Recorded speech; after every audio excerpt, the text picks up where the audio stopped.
Welcome back to Wild West Tales. If you're enjoying these emotional stories from the frontier, please hit that like button and subscribe for more heartfelt tales. Don't forget to comment below and tell us where in the world you're watching from.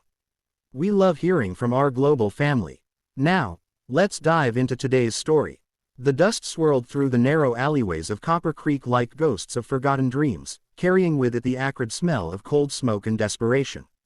It was the kind of town where hope went to die, where the railroad had promised prosperity but delivered only broken promises and broken people. The year was 1887, and the American frontier was slowly surrendering to civilization, but some corners of the West still harbored the darkest impulses of mankind. I had ridden into Copper Creek 3 days prior, my saddlebags heavy with silver from a cattle drive that had taken me from the grasslands of Kansas to the mining camps of Colorado. My name is Nathan Cross, and at 32 years old, I had seen enough of life's cruelties to last several lifetimes. The war had taken my youth, and consumption had claimed my beloved wife, Catherine, leaving me with nothing but an endless trail of dusty roads and the hollow echo of spurs against weathered floorboards. The Golden Nugget Saloon squatted at the corner of Main Street like a wounded animal, its paint peeling, and windows so thick with grime that the lamplight within seemed trapped, struggling to escape into the dying day. I had taken a room upstairs, not because the accommodations were comfortable. They weren't, but because it was the only establishment in town that didn't ask questions about a man's past or the weight of his coin purse. It was on my second evening, as I sat nursing a glass of whiskey, that tasted more like turpentine than anything fit for human consumption, that I first heard her voice. The sound cut through the drunken laughter and off-key piano music like a blade through silk, sharp, desperate, and utterly heartbreaking. "Please, no, I didn't mean to drop it." Oh, the voice belonged to a child, and it was coming from somewhere beyond the saloon's back door in the narrow space between buildings where decent folks never ventured after dark. I set down my glass, the amber liquid forgotten, and felt something stir in my chest that I hadn't experienced since Catherine's death. A fierce protective instinct that I thought had been buried with her in that little cemetery outside Dodge City. Rising from my table, I ignored the curious glances of the other patrons, and made my way toward the back of the establishment. The bartender, a grizzled man with arms like tree trunks and a face that suggested he'd seen too much of the world's ugliness, caught my eye and shook his head slightly. "Best to mind your own business, stranger," he muttered, not pausing in his methodical polishing of a glass that would never be truly clean. "Some things in this town ain't worth the trouble they bring." But I had learned long ago that the things worth doing were often the most troublesome, and the voice I had heard belonged to someone who needed help, whether she knew it or not. I pushed through the back door into the alley, where the smell of rotting garbage and human misery hung in the air like a physical presence. The scene that greeted me will haunt my dreams until the day I die. A girl of perhaps 12 or 13 years knelt in the dirt beside an overturned bucket, her small hands frantically trying to gather scattered potatoes, while tears carved clean tracks through the grime on her cheeks. She was painfully thin, her dress little more than rags held together by hope and desperation. But it wasn't her poverty that made my blood run cold. It was the man standing over her, a lit cigarette, glowing between his fingers like the eye of a demon. "Clumsy little wretch," he snarled, his words slurred with drink, but his intent crystal clear. "Maybe a little fire will teach you to be more careful with other people's property." The man was built like a bull with shoulders that strained against his dirty shirt and hands that looked capable of crushing bone. His face was flushed with alcohol and something darker. The kind of cruelty that came not from necessity, but from pleasure in another's pain. This, I realized with growing horror, must be the stepfather I'd heard whispered about in the saloon's darker corners. "Are you going to put out the cigarette on me?" the girl asked, her voice barely above a whisper, but carrying a weight of resignation that no child should ever possess. She had stopped gathering the potatoes and was looking up at him with eyes that held no hope, only the weary acceptance of someone who had endured this torment many times before. Those words hit me like a physical blow, and I felt something snap inside my chest, not break, but transform, like iron being forged into steel. Without conscious thought, I stepped forward into the circle of lamplight that spilled from the saloon's back window. "I don't think that's going to happen," I said, my voice carrying the quiet authority that had once commanded men in battle. My hand rested casually on the grip of my Colt. .45. And though I made no threatening gesture, the implied message was unmistakable. The stepfather spun around, swaying slightly as the alcohol in his system fought against his rage. Up close, I could see the network of broken blood vessels across his nose and cheeks, the yellow stains on his teeth, and most importantly, the coward's fear that flickered in his eyes when he realized he was facing someone his own size. "This ain't none of your concern, stranger," he growled, but I could hear the uncertainty creeping into his voice. "The girl's mine to discipline, as I see fit. Is that what you call it?" I asked, taking another step closer. The girl had scrambled backward against the wall, clutching the rescued potatoes to her chest like precious gems, burning children. "Where I come from, we have a different name for men who hurt little girls." For a moment, the alley fell silent, except for the distant sound of laughter from the saloon and the girl's quiet, ragged breathing. The stepfather's hand moved toward the knife at his belt, and I felt the familiar coldness settle over me. The same calm that had kept me alive through Antietam and Gettysburg, when death rode on every breeze, and mercy was a luxury no one could afford. "You best walk away," he said. But his voice cracked on the last word, betraying the fear he was trying so hard to hide. "Can't do that," I replied, and meant it. Some lines once crossed changed a man forever. And I had already stepped over this one the moment I heard that little girl's voice. "Why don't you go sleep off that whiskey? We can pretend this never happened." What followed lasted perhaps 30 seconds, but it felt like an eternity. The stepfather lunged forward with his knife, moving with the clumsy aggression of a drunk bully who had never faced real opposition. I sidestepped his wild swing and brought my knee up into his solar plexus, driving the air from his lungs in an explosive whoosh. As he doubled over, gasping and retching, I relieved him of his knife and sent it clattering into the darkness beyond the lamplight. "Stay down," I advised, as he writhed in the dirt, clutching his stomach, "and if I hear you've laid another hand on her, I'll come back and finish what we started here tonight." Only then did I turn my attention to the girl who was watching the entire scene with wide eyes that seemed far too old for her young face. She was beautiful in the way that flowers growing through cracks in stone are beautiful, delicate, and precious precisely because of the harsh conditions that should have crushed her spirit, but somehow hadn't. "Are you hurt?" I asked, crouching down to her level and keeping my voice as gentle as I could manage. This close, I could see the full extent of her suffering. The hollow cheeks that spoke of chronic hunger, the bruises on her wrists that told of previous violence, and most heartbreaking of all, the way she flinched when I moved too quickly. She shook her head mutely, still clutching those precious potatoes, and I felt my heart break a little more. In the lamplight, I could see that her hair had once been a beautiful auburn color, though now it hung lank and unwashed around her shoulders. Her dress, patched and repatched, had probably once belonged to her mother, a woman I was beginning to understand had been this child's only protector in a world that seemed determined to destroy her. "What's your name?" I asked, settling back on my heels to make myself less threatening. "Lucy," she whispered, and then, as if the name itself was dangerous, she glanced quickly at her stepfather, who was slowly struggling to his feet while glaring at both of us with undisguised hatred. "Well, Lucy, I'm Nathan," I said, making sure to smile despite the rage still burning in my chest. "And I think maybe you and I should have a talk." The stepfather spat in the dirt and wiped blood from his split lip. "She comes home with me," he snarled.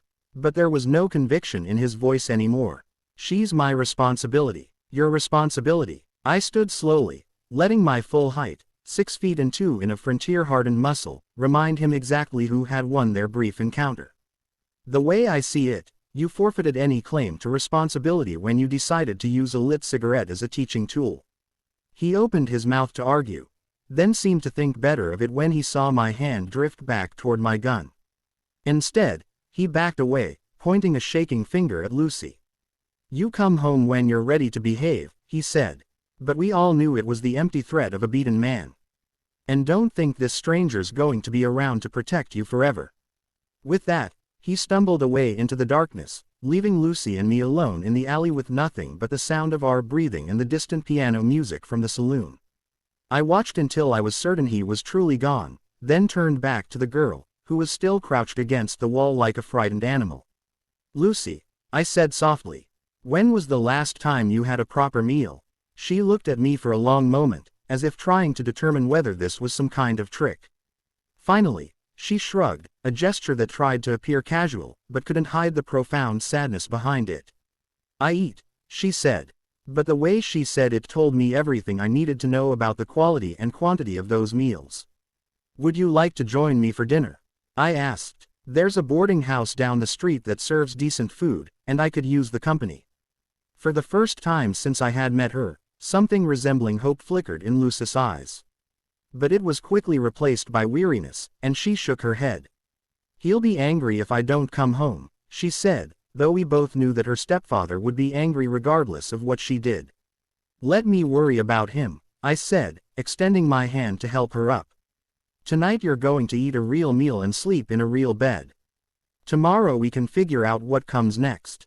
She stared at my outstretched hand for what felt like forever, and I could see the internal battle playing out across her young features.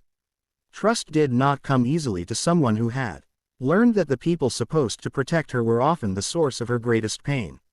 But hunger and exhaustion were powerful motivators, and finally tentatively she reached out and placed her small, dirt-stained hand in mine. The touch sent a shock through my system, not romantic, but something deeper and more primal. It was the touch of someone reaching out for salvation, and I knew in that moment that my life had just changed in ways I couldn't yet comprehend.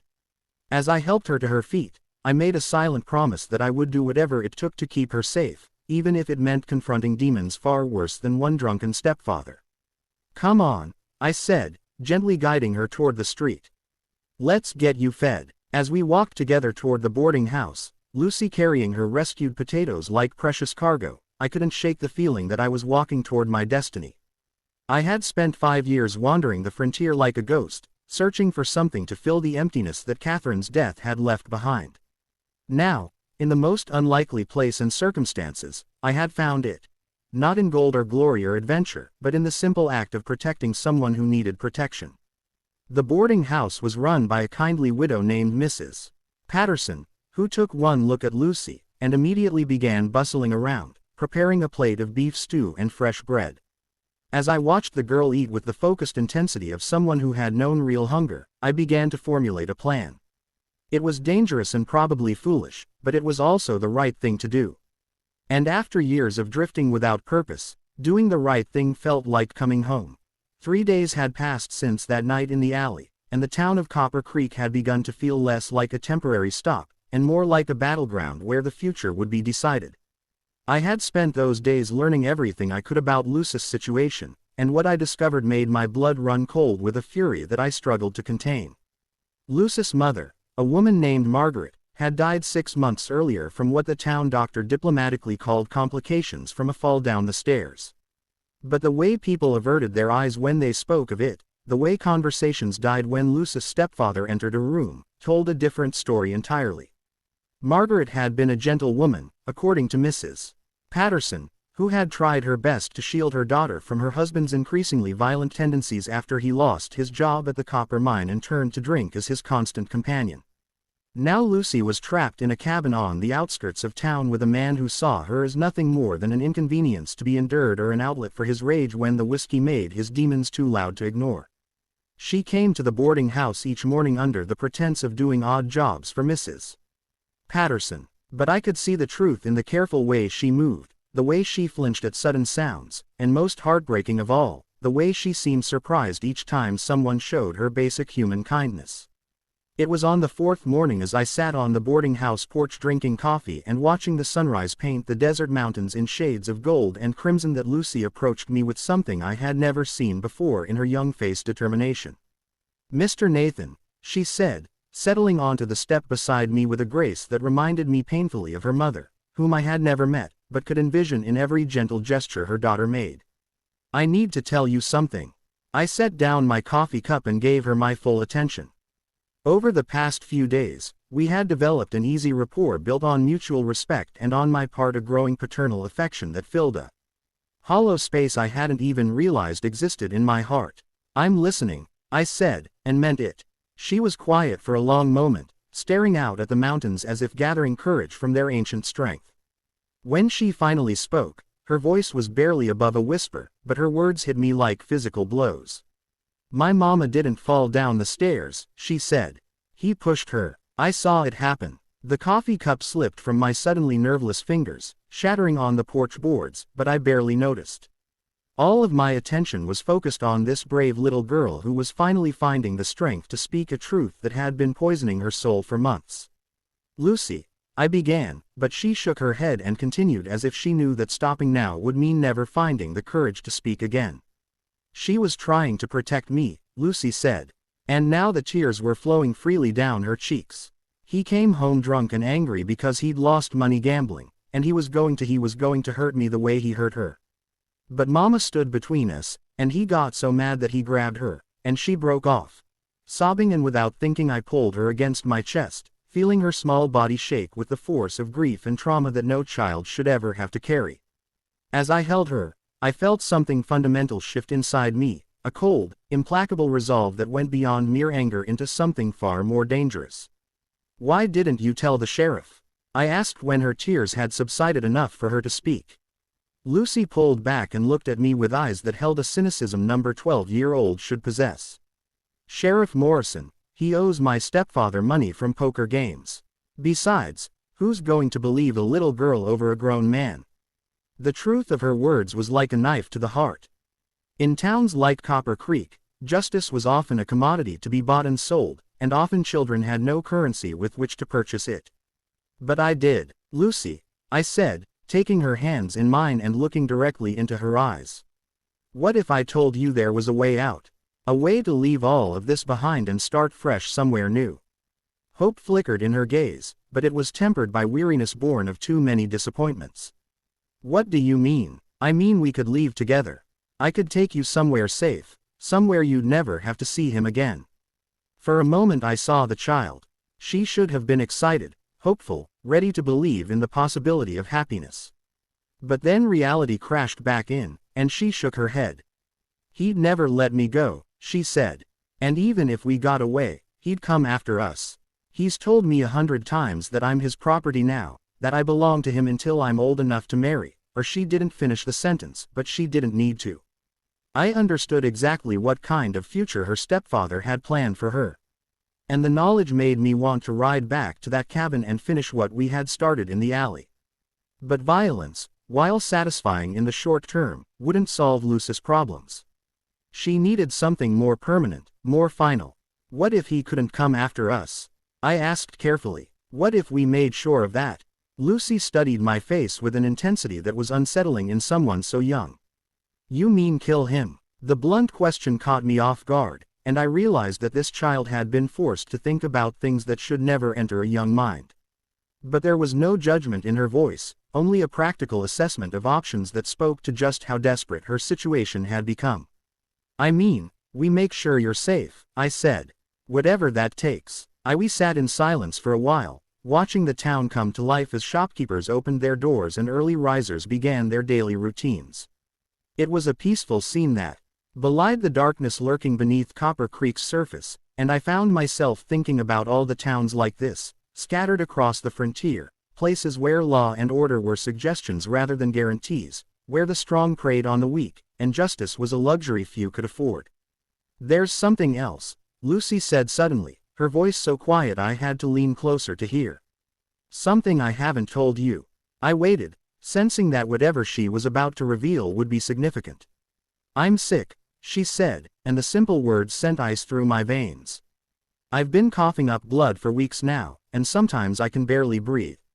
"Mrs. Patterson thinks it might be consumption," I finished, the word tasting like ashes in my mouth.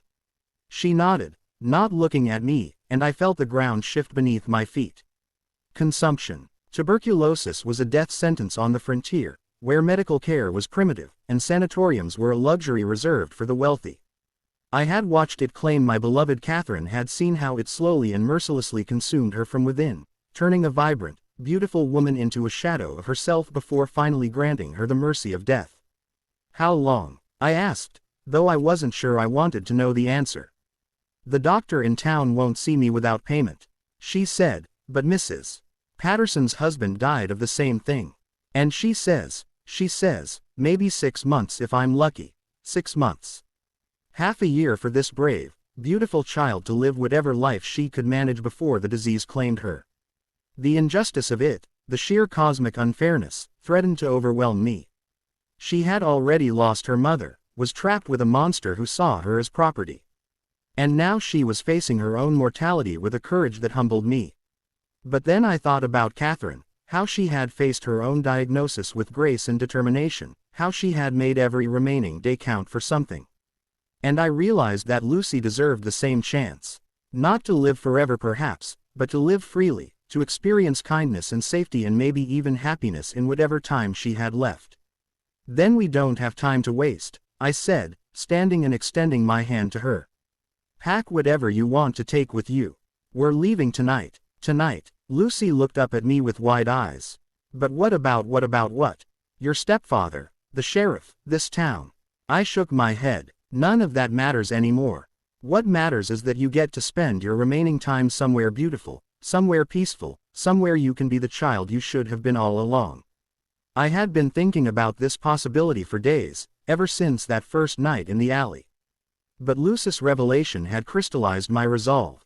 I had money saved from years of cattle drives and odd jobs, enough to take her somewhere with clean air and good doctors. Maybe they couldn't cure her consumption, but they could make her comfortable, could give her dignity in her final months. Where would we go? She asked, and I could see her beginning to believe that escape might actually be possible.